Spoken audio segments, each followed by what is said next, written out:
The crystalline space station rotated slowly around the white dwarf star, its facets reflecting light across the void like a diamond suspended in darkness. Inside, various life forms from across the galaxy gathered in elegant chambers, their voices a symphony of clicks, whistles, and modulated tones as translation devices worked tirelessly to bridge the gap between species. This was Concordium, the seat of the 1,000-year galactic alliance that had maintained peace among the stars. For the first time in its millennia of existence, humans were about to enter its hallowed halls. Ambassador Dorian Vex stood before the mirror in his quarters aboard the Earth vessel, Prometheus, adjusting the obsidian pin on his perfectly tailored black suit. His reflection showed a man in his late 40s, with sharp features, calculating gray eyes, and salt and pepper hair cropped close to his scalp. The neural enhancer at his temple pulsed with a subtle blue glow, barely visible beneath his skin. "Final preparations, team," he spoke into the air, his voice activating the ship's communication system. "Landing in 30 minutes. One by one, his team, officially designated as diplomatic attachés, but known among Earth's highest circles as the Apex Predators, responded. "Cultural systems primed and ready," came the smooth voice of Cassandra Vale, cultural expert with an eidetic memory and fluency in 17 Earth languages. She had spent the last 5 years studying every available record on Concordium species. "Biochemical defenses active," reported Dex Harrison, the biotechnology specialist whose body contained more synthetic organs than natural ones after his work on the front lines of the resource wars. His modified physiology could identify and neutralize thousands of toxic compounds. "Psychoanalytics running," added Moria Song, the team's psychological warfare expert. His voice was always unnervingly calm, a result of the emotional dampeners he had voluntarily installed in his limbic system.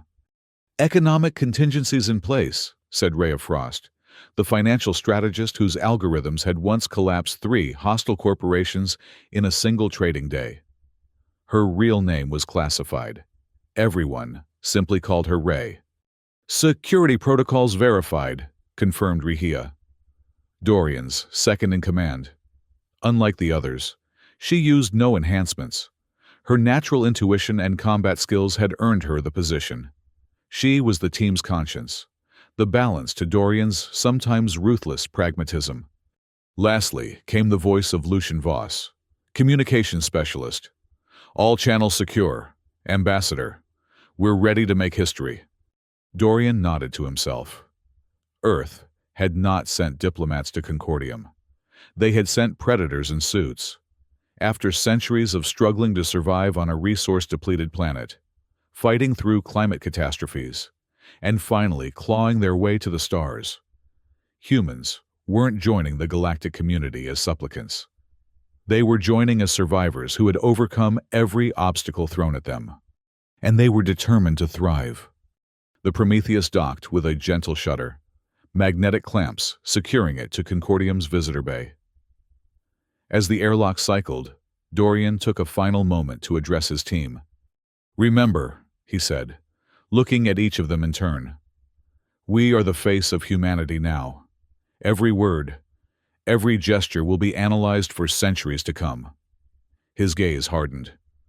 "And remember what's at stake. Earth cannot survive another century in isolation. We need Concordium's resources, their technology, their protection. Failure is not an option."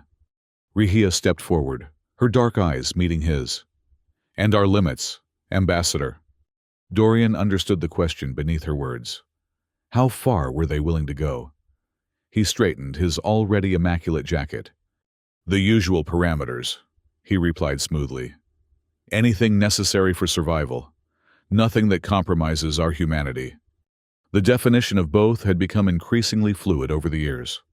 The airlock doors slid open with a soft hiss, revealing a reception chamber unlike anything human eyes had ever witnessed. The floor was transparent crystal, showing the stars beneath their feet. The walls curved upward into a dome that displayed a real-time holographic representation of Concordium's member worlds, hundreds of pinpoints of light, each representing billions of lives interconnected through the Alliance.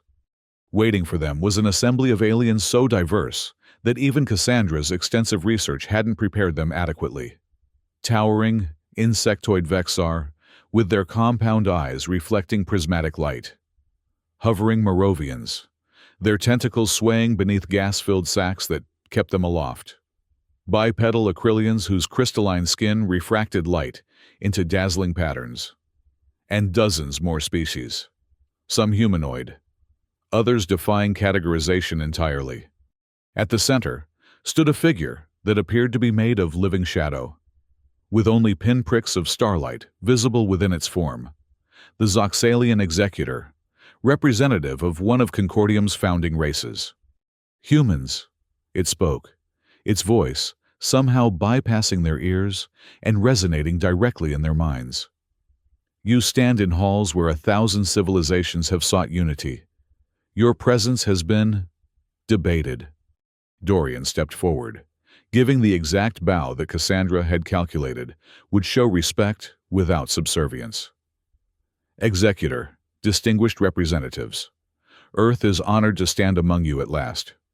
A chittering sound came from the Vexar delegation. Their translator converted it to the common language. Honored?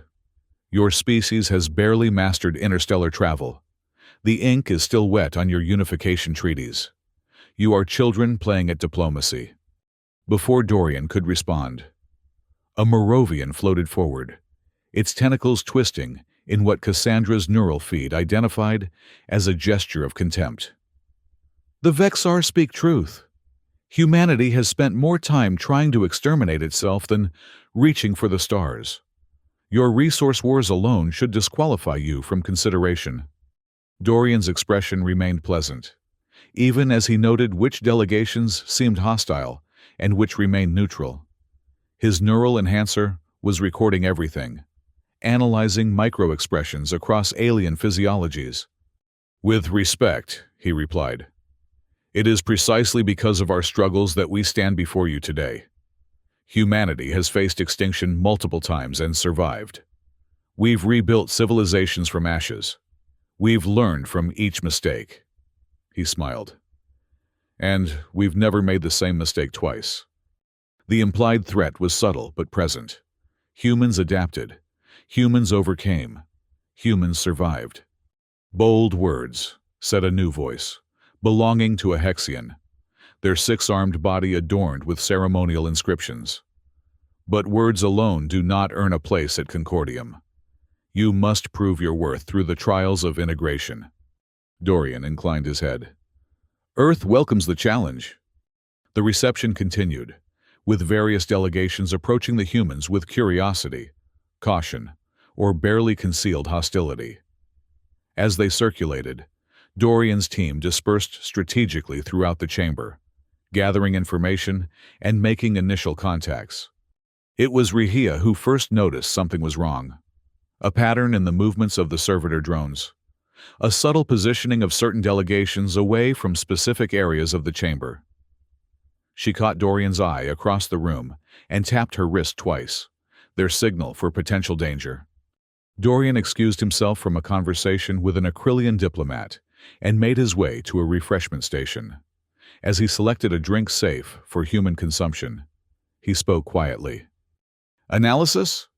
They're hurting us, Rehia murmured, pretending to examine a holographic display of Concordium's history. Notice how the Vexar and Moravian delegations have positioned themselves between us and the main exits, and the servitor drones are concentrated in a perimeter around our team. Dorian took a sip of his drink, his enhanced vision confirming her observation. Interesting welcome gift. Options? I count 17 potential hostiles, excluding the drones. Unknown capabilities. But the Vexar are physically formidable, and the Moravians are suspected telepaths. And the others? Rehia's eyes flickered to the shadowy form of the Zoxalian Executor. Unknown. But I don't think they're part of whatever this is. This feels unofficial. Dorian nodded slightly. Maintain observation. Alert the team. But no defensive postures yet. Let's see what game they're playing. He rejoined the reception, now acutely aware of the subtle trap being laid. Through their secure communication channel, he warned the rest of the team. Each acknowledged without visibly reacting, continuing their diplomatic interactions while preparing for potential conflict. As the reception reached its final hour, the trap revealed itself. A Tagori assassin, a species known for their chameleonic abilities, detached from the ceiling directly above Cassandra. Its adaptive camouflage had rendered it nearly invisible against the crystalline surface. But Dex's enhanced vision caught the movement. "Incoming!" he shouted, abandoning pretense. The Tagori dropped, its body morphing mid-fall as specialized appendages extended toward Cassandra. Dex lunged, intercepting the assassin before it could reach her. His modified body released a targeted biochemical agent on contact, designed specifically to disrupt the Tagori's shape-shifting abilities. The chamber erupted into chaos. The Vexar and Moravian delegations moved to block the exits, while servitor drones transformed, weapons emerging from previously concealed compartments. "Defensive formation," Dorian commanded, his voice cutting through the pandemonium. His team responded instantly, forming a tight circle with their backs to each other. The Zoxalian executor and several other senior delegates appeared shocked. This attack had not been sanctioned by Concordium leadership, the shadow being rippled with what might have been anger. "This violation will be investigated," the executor's voice resonated in their minds. "Remain where you are." Dorian had no intention of standing idle while his team was targeted. "With respect, Executor, we will defend ourselves." The fight that followed would be recorded in Concordium's archives as the reception incident. The human delegation, outnumbered and in an unfamiliar environment, demonstrated combat capabilities that shocked many observers. Rehia moved with fluid grace, her unenhanced body a testament to natural human potential, as she disabled 3 Vexar warriors with precisely targeted strikes to their nerve clusters. Ray manipulated the station's financial systems through her neural interface, causing chaos in the environmental controls that disoriented the hovering Moravians. Morius projected targeted psychological warfare patterns, inducing paralyzing uncertainty in several attackers. Dorian himself remained calm at the center, directing his team while engaging with the Tagori assassin that Dex had temporarily immobilized. His suit, appearing merely formal, revealed its true nature: reactive armor that hardened on impact and contained numerous defensive systems. "Enough!" The Zoxalian executor's mental voice thundered through the chamber with such force that several beings clutched their heads in pain. The shadow being expanded, darkness flowing across the floor and walls until it enveloped the entire chamber. When it receded, all hostilities had ceased, the attackers frozen in place by some unseen force. In the sudden silence, Dorian straightened his tie and addressed the executor. "An interesting welcome ceremony. Is this standard for all potential members?" The executor's form contracted slightly, what Cassandra would later identify as the equivalent of a sigh. "This was unauthorized. Those responsible will face consequences." The starlight points within its shadowy form brightened. "However, your response was illuminating." Dorian understood the unspoken message. The attack may have been unsanctioned, but it had served a purpose, revealing the true capabilities of the human delegation. First blood had been drawn in the diplomatic game, and it wouldn't be the last. "We look forward to more conventional negotiations tomorrow," Dorian replied smoothly, as if they hadn't just survived an assassination attempt. Earth remains committed to peaceful integration with Concordium. As they were escorted to their assigned quarters, with significantly enhanced security, Rehia fell in step beside him. "So much for making a good first impression," she murmured. Dorian's lips curved in a slight smile. "On the contrary, we've made exactly the impression I intended.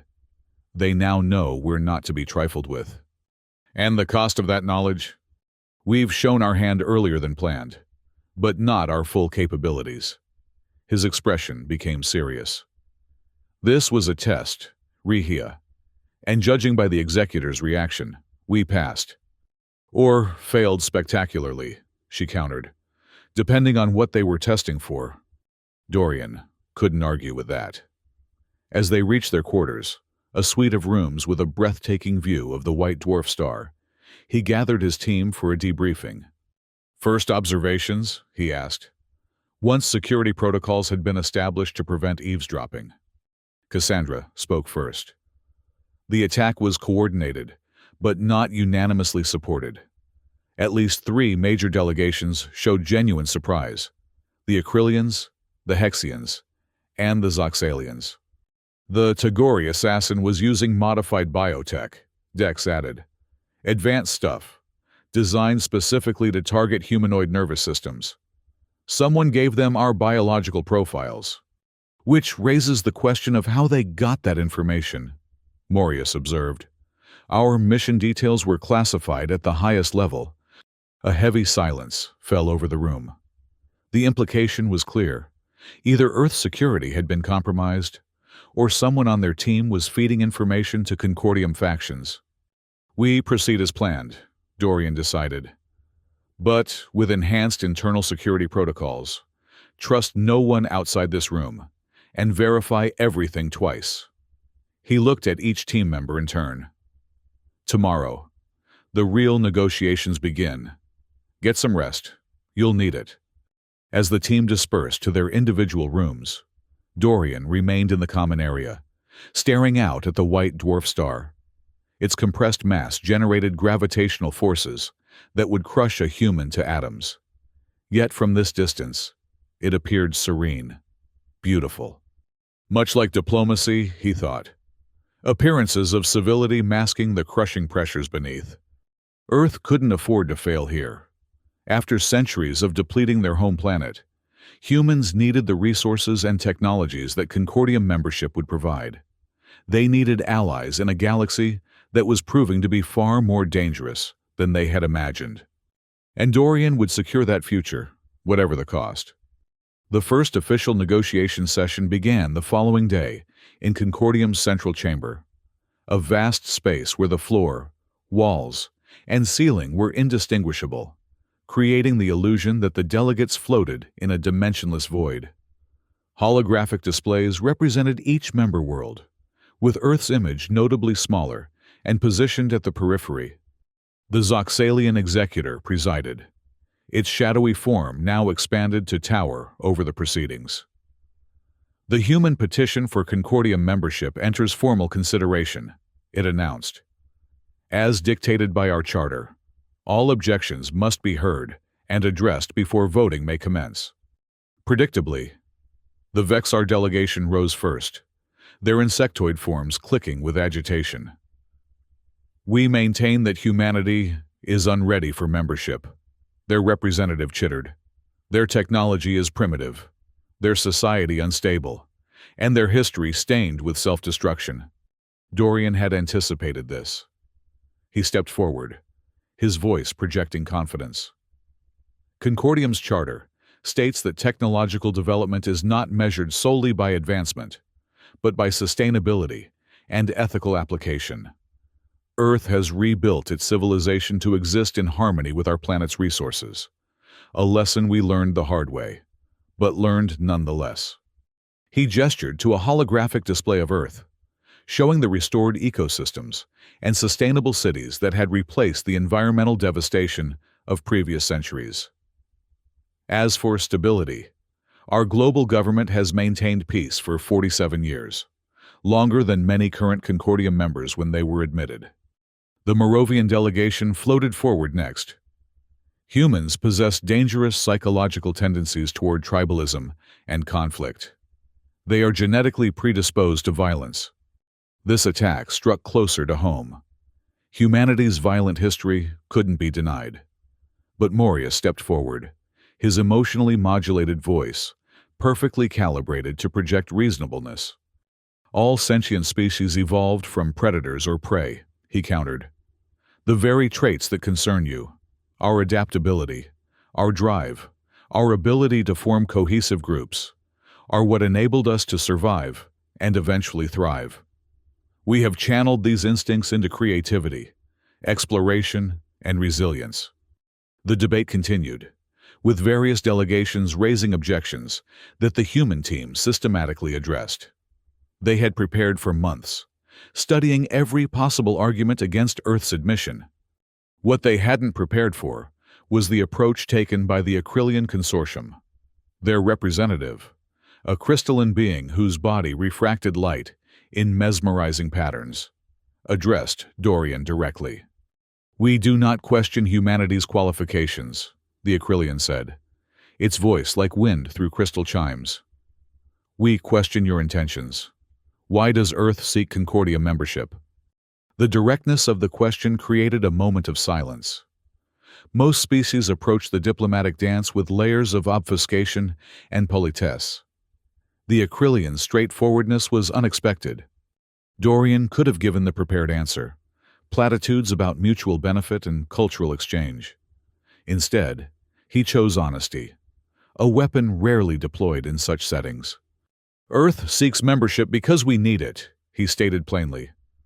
"Our system has limited resources. Our technology, while advanced in some areas, lags in others. We face threats we cannot yet comprehend." He paused. "But necessity is not our only motivation. Humans are explorers by nature. We seek knowledge, connection, and yes, opportunity. We believe we have much to offer Concordium in return. Our unique perspective, our innovative approaches to problems, our determination." The Acrylian's crystalline form shimmered, their equivalent of thoughtful consideration.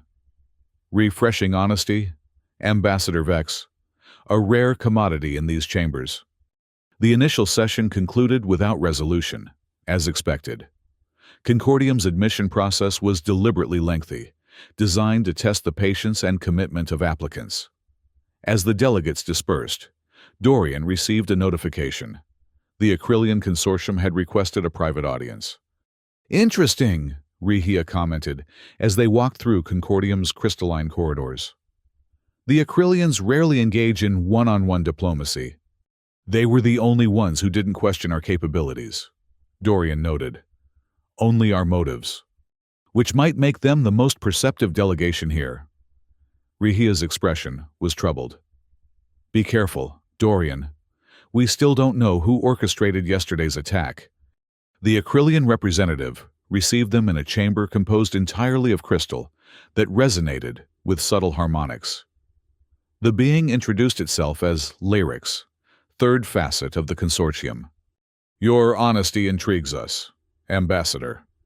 Lyrics began without preamble. "Most species approach Concordium with elaborate deceptions." "Deception has its place," Dorian replied, "but can become a liability when overused." The crystalline being emitted a sound like chiming bells. Laughter, Dorian realized. "Indeed.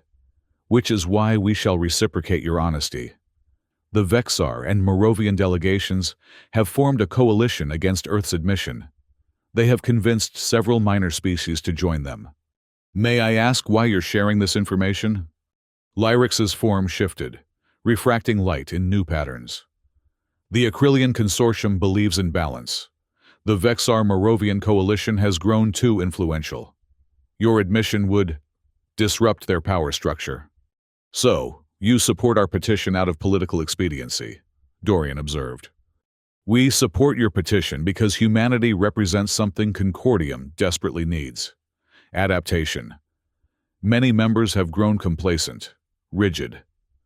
Lyrix's crystalline form pulsed. "Stagnation leads to extinction." "And what does the consortium expect in return for its support?" "Preferential trading rights for certain rare Earth minerals, and eventual support for our petition to explore the Andromeda Galaxy." Dorian considered the offer. Earth could spare the minerals, and supporting future exploration was aligned with human interests. I believe we can accommodate those terms. Excellent. Lyrics shifted again, its crystalline body now refracting light to project a holographic display of Concordium's political structure. To secure your admission, you will need to neutralize the opposition of at least 3 major delegations. The Hexian Dominion is the most amenable to persuasion. The meeting concluded with a formal agreement, the first alliance humans had formed beyond their solar system. As they returned to their quarters, Rehia voiced her concerns. "We're being used as a political pawn in their internal power struggles," she said. "Of course we are," Dorian replied. "Just as we're using them to achieve our objectives. That's diplomacy. It's risky. If the Vexar-Moravian coalition realizes we've allied with the Acrylians, they already suspect it. That's why we need to move quickly to secure additional support." Dorian activated the holographic display in their common room, showing profiles of the various Concordium delegations. "The Hexians are our next target. Cassandra, what do we know about their culture?" Cassandra's eidetic memory supplied the answer instantly. Hexians value symmetry and mathematical precision above all. Their society is structured around complex mathematical principles, and they view the universe itself as an equation-seeking balance. Perfect. Ray, prepare an economic proposal that demonstrates the mathematical elegance of trade with Earth. Emphasize patterns and symmetries in resource distribution. Over the next several days, the human delegation executed a carefully orchestrated diplomatic campaign. They approached each potential ally with tailored proposals, addressing their specific interests and concerns. With the Hexians, they presented economic models of such mathematical beauty that the 6 armed beings were visibly moved. For the pragmatic Zoxalians, they offered unique biological compounds from Earth that could enhance their shadow manipulation abilities. Meanwhile, they countered the opposition's moves with subtle precision. When the Moravians attempted to demonstrate human emotional instability by creating telepathic provocations, Morius's psychological countermeasures reflected the attacks back on their originators, causing embarrassing emotional displays among the Moravian delegation. When the Vexar questioned Earth's technological capabilities, Dex revealed a series of biotechnological innovations that even the advanced insectoids found impressive. Behind these public maneuvers, more clandestine operations unfolded. Ray manipulated Concordium's internal economic systems, creating artificial scarcities that pressured certain delegations to reconsider their positions. Lucian monitored communications, identifying potential weaknesses and leverage points among the opposition. 10 days into the negotiations, they achieved a significant breakthrough.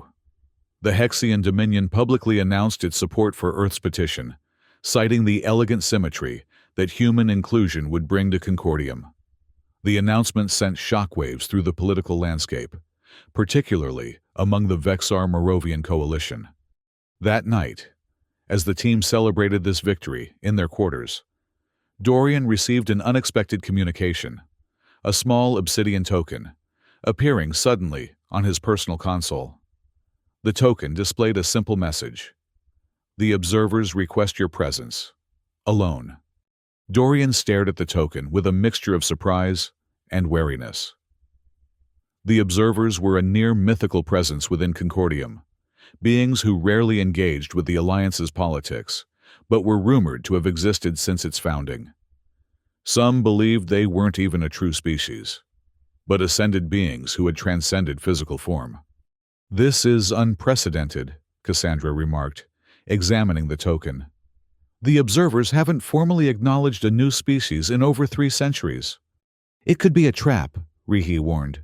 "The timing is too convenient." Dorian weighed the possibilities.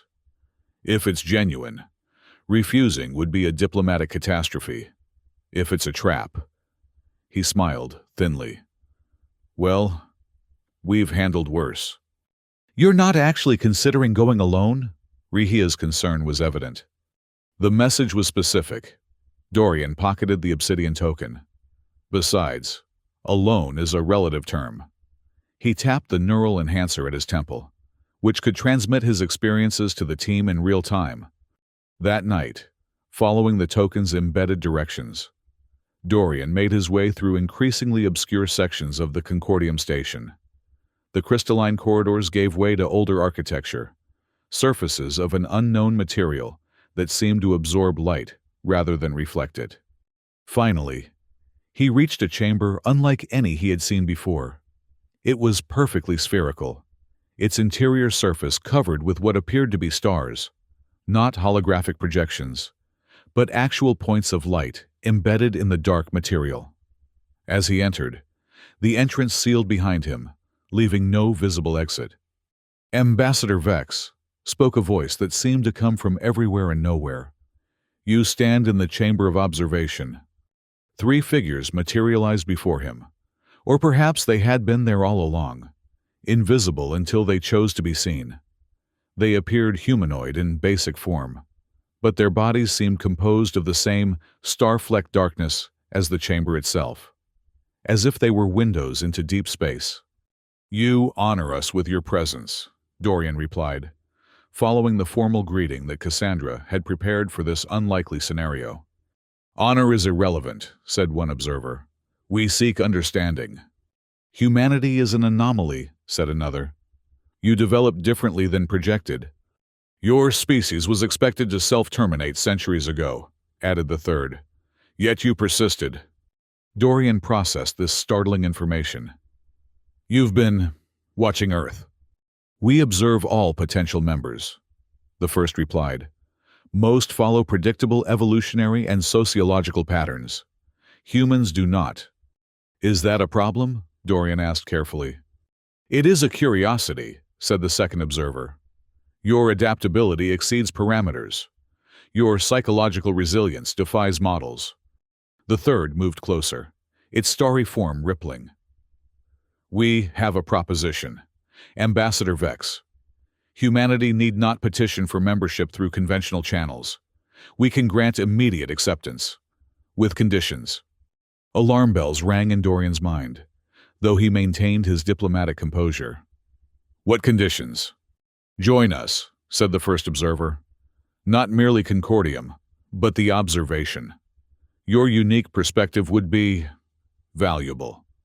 "And what exactly would that entail?" Dorian pressed. "Transcendence," replied the second. "Abandonment of physical form, access to knowledge beyond your current comprehension, and separation from humanity," added the third, with what might have been candor. "You would observe, but no longer participate." The offer was unexpected and disturbing. Dorian chose his next words carefully. "While I'm honored by the invitation, my commitment is to representing Earth and securing humanity's place within Concordium. I cannot abandon that responsibility." The observers' star-flecked forms pulsed in unison, whether with disappointment, anger, or something else entirely. Dorian couldn't tell. "Predictable," said the first, yet simultaneously defying prediction. "Fascinating." "The conventional process will continue," stated the second. "But be warned, Ambassador. Forces within Concordium fear what humanity represents." "And what is that?" Dorian asked. The third observer moved even closer, its voice dropping to a whisper that somehow filled the entire chamber. "Change, evolution, potential extinction of the status quo." It paused. "Not all species welcome such disruption."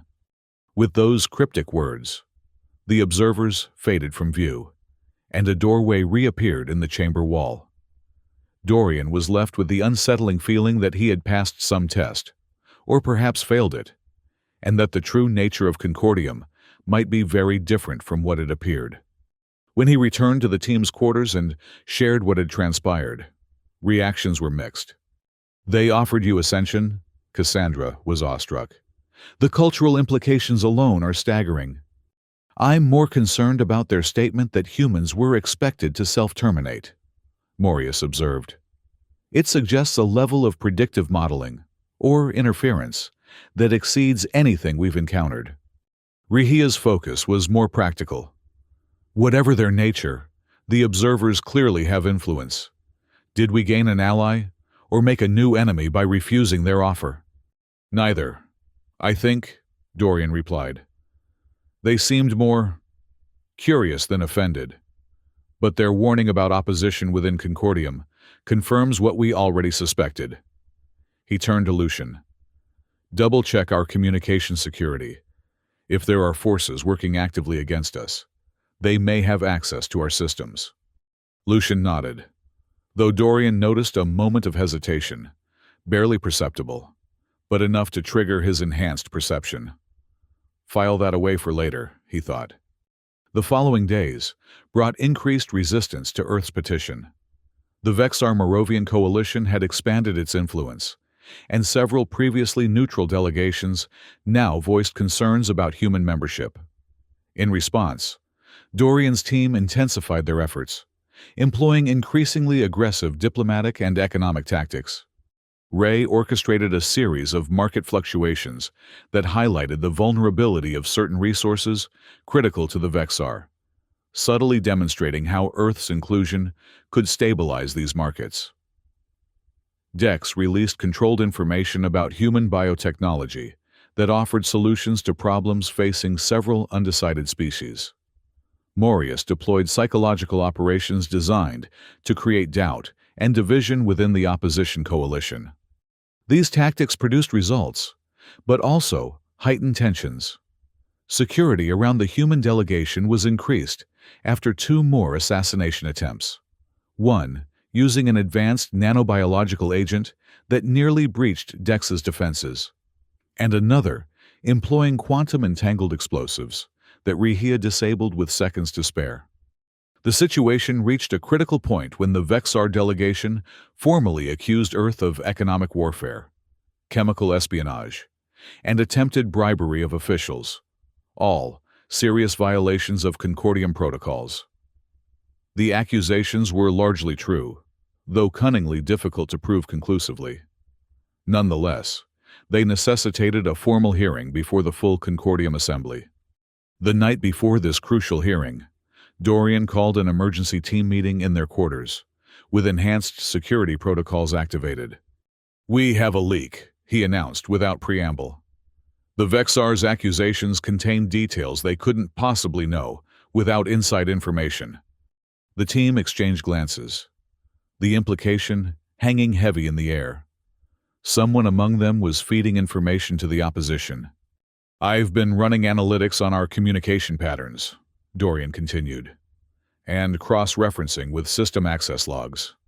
His gaze fixed on Lucian. "Would you care to explain why you've been accessing restricted files and sending encrypted data bursts during our negotiation sessions?" The communications specialist's expression remained neutral, but his pulse, visible to Dorian's enhanced vision, quickened. "I've been monitoring opposition communications, as instructed. The encrypted bursts were security probes designed to—" "Save it," Dorian cut him off. "The encryption you used has Moravian markers. We found the receiver node." His voice hardened. "How long have you been working for them?" The room tensed as Lucian's hand moved subtly toward a concealed weapon. Rehia shifted her stance, ready to intercept. "Since before we left Earth," Lucian finally admitted, his pretense dropping away. "The Moravians made contact 6 months ago. They offered technology that could save my daughter's life." His expression darkened. "Technology that our own government deemed too experimental for human use." "So you betrayed your species for personal gain," Moria stated flatly. "I betrayed nothing," Lucian's composure cracked. "I fed them sanitized information, things they would have discovered anyway. And in return, my daughter lives. Tell me you wouldn't have done the same." Dorian studied him for a long moment. "There were other options, Lucian. You could have come to me." "Would you have helped? Really?" Lucian laughed bitterly. "We all know what this mission means to you. Dorian, your legacy, your redemption after the Mars colony disaster. You wouldn't have risked it, not even for a child's life." The accusation struck home, though Dorian's expression revealed nothing. The Mars colony had been his first major diplomatic posting, and his greatest failure. Thousands had died when negotiations collapsed. It was a wound that had never fully healed. "What matters now," Dorian said evenly, "is how we proceed. Tomorrow's hearing will determine Earth's future in Concordium. The Vexar have real evidence. Thanks to you. We need a counter-strategy." To everyone's surprise, Lucian straightened. "I can help with that." "Why would we trust you now?" Ray asked incredulously. "Because I never gave them everything." Lucian reached into his pocket and withdrew a data crystal. This contains records of the Moravians' own violations, including their collaboration with the Tagori assassins.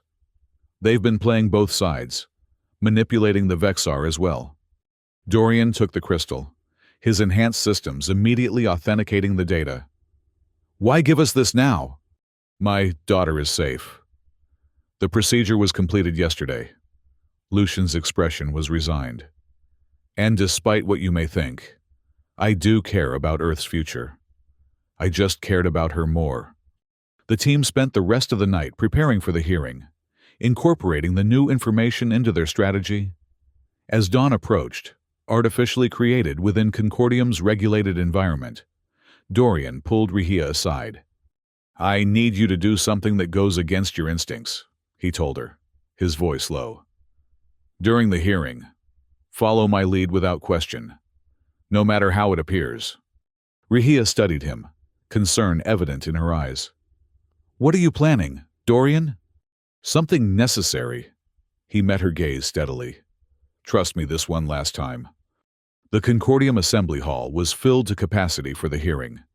Representatives from every member species were present, their diverse forms creating a living tapestry of galactic life. At the center floated 3 arbiters, ancient beings, selected for their reputation for impartiality. 1 each from the founding species, Zoxalian, Acrylian, and Hexian. The proceedings began with the formal accusations, presented by the Vexar delegation with meticulous detail.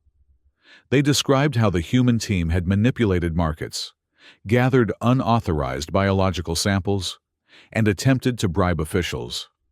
Evidence was presented: communications, financial records, testimony from affected parties. Throughout the presentation, Dorian remained impassive, making no attempt to object or interrupt. His team followed his example, though tension radiated from them.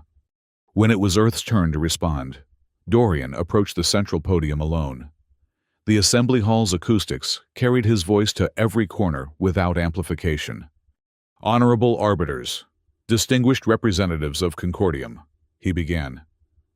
"I will not waste this assembly's time with denials. The actions described by the Vexar delegation occurred largely as stated." A murmur of surprise rippled through the hall. Admitting guilt was virtually unprecedented in such hearings. "However," Dorian continued, "I contest the characterization of these actions as violations of Concordium protocols." He activated a holographic display showing the relevant sections of the Concordium Charter. The Charter prohibits economic warfare, defined as deliberate destabilization of markets with intent to cause harm. Our market operations were designed to demonstrate interdependence and mutual benefit, effects that I am prepared to prove with predictive models. He moved to the next accusation. Regarding biological sampling, the Charter permits collection of non-sentient biological materials through non-invasive means for analytical purposes. All our samples fell within these parameters. The Vexar representative chittered angrily. "You extracted compounds from sacred Vexar fungi!" "Which are classified as non-sentient within Concordium's own taxonomy database," Dorian countered smoothly. "And were collected from public areas using passive collection methods, as permitted." He addressed each accusation in turn, not denying the actions but reframing them within technical compliance of Concordium laws. It was a masterful display of legal maneuvering, finding the letter of the law while arguably violating its spirit. "Furthermore," Dorian added, "I submit that these accusations must be viewed in context. The human delegation has been subject to 3 assassination attempts since our arrival, attempts linked to the very delegations now accusing us. He presented Lucian's data crystal. This evidence demonstrates that the Moravian Syndicate contracted Tagori assassins to eliminate our cultural specialist, while simultaneously manipulating the Vexar delegation with falsified intelligence about human intentions. The hall erupted in chaos as the Moravians vehemently denied the accusation. The arbiters were forced to invoke a silence field to restore order. These are serious counter-accusations. Ambassador Vex. The Zoxalian arbiter's mental voice resonated. Do you have proof? The data crystal contains communication logs, financial transfers, and genetic residue analysis from the assassin captured during the first attempt. Dorian replied, all authenticated and time-stamped. The arbiters examined the evidence, their deliberation visible in the subtle changes of their forms, the shifting crystalline facets of the acrylion, the expanding and contracting shadow stuff of the Zoxalian, the complex mathematical patterns projected by the Hexian. Finally, the acrylion arbiter spoke. We find merit in both the accusations and counter-accusations. This suggests a troubling pattern of behavior from multiple parties. Its crystalline form chimed softly. However, a question remains. Does humanity's conduct, regardless of technical compliance, demonstrate the ethical standards required for Concordium membership? It was the question Dorian had been waiting for. Honorable arbiters, distinguished representatives, I would like to address that question by telling you a story, the story of how humanity survived. Over the next hour, Dorian recounted humanity's journey, the resource depletion that nearly destroyed Earth, the wars fought over dwindling supplies, the collapse of nations and rise of new governance models. He described the painful lessons learned about sustainability, cooperation, and long-term thinking. He spoke of how humans had rebuilt their world and culture from near extinction, adapting and evolving with each challenge. The actions we have taken since arriving at Concordium reflect the lessons of our history, he concluded. We identified threats and neutralized them. We recognized opportunities and seized them. We adapted to an unfamiliar environment and thrived within it. These are the very qualities that enabled our survival. Qualities that I submit will strengthen Concordium rather than weaken it. He paused, looking around the assembly. Yes, we are predators. Our ancestors hunted on the savannas of Africa, and that heritage remains in our DNA. But we have channeled those instincts into creation rather than destruction, into exploration rather than conquest. We are predators who have learned to build rather than merely consume. The silence that followed was profound. Even the most hostile delegations seemed caught in reflection. The Hexian arbiter broke the silence. The charter requires a vote. All member delegations will now register their position on Earth's petition for membership. The voting process was both simple and profound. Each delegation's representative approached a crystalline sphere at the center of the hall, placing their hand, or equivalent appendage, upon it. The sphere changed color to indicate their vote: blue for acceptance, red for rejection, white for abstention. One by one, the representatives voted. The Acrylians, blue; the Vexar, red; the Moravians, red; the Zoxalians, blue. And on it went, the sphere shifting between colors as the galaxy passed judgment on humanity's worthiness. When the final vote was cast, the arbiters announced the result. Earth's petition had been accepted, with exactly the 2/3 majority required by the Charter. Ambassador Dorian Vex, the Zoxalian arbiter intoned, you are hereby designated as Earth's grand envoy to Concordium. May your world's integration bring mutual benefit to all. The human delegation's celebration that night was subdued, tempered by the knowledge of how close they had come to failure, and by the absence of Lucian, who had been taken into custody for his admitted espionage. His fate would be decided separately, though Dorian had already begun negotiating for leniency, citing his crucial role in exposing the Moravian plot.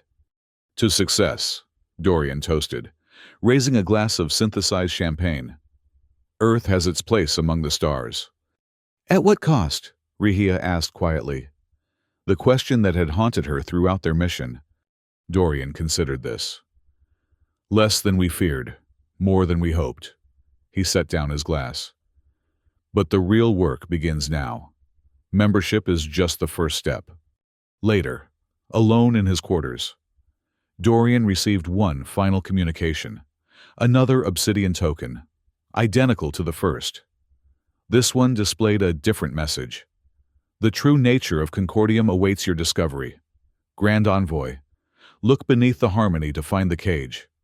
Dorian stared at the cryptic message, a chill running through him despite the regulated temperature of his quarters. The observer's words came back to him. Forces within Concordium fear what humanity represents.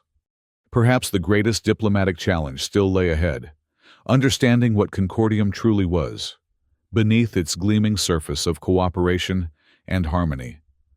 Was it truly the benevolent alliance it appeared to be, or something else entirely? And where did the mysterious observers fit within its structure?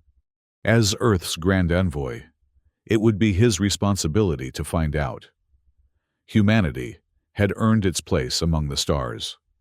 But the stars, it seemed, held deeper secrets than they had imagined. Dorian slipped the obsidian token into his pocket. Tomorrow would bring new challenges, new negotiations, new threats. But for tonight, he allowed himself to savor the victory. Earth had sent predators in suits to Concordium, and those predators had adapted, survived, and thrived, as humans always did. Whatever secrets the Galactic Alliance might hide, whatever challenges it might present, humanity would face them with the same determination that had carried them from the African savanna to the stars. And they would prevail.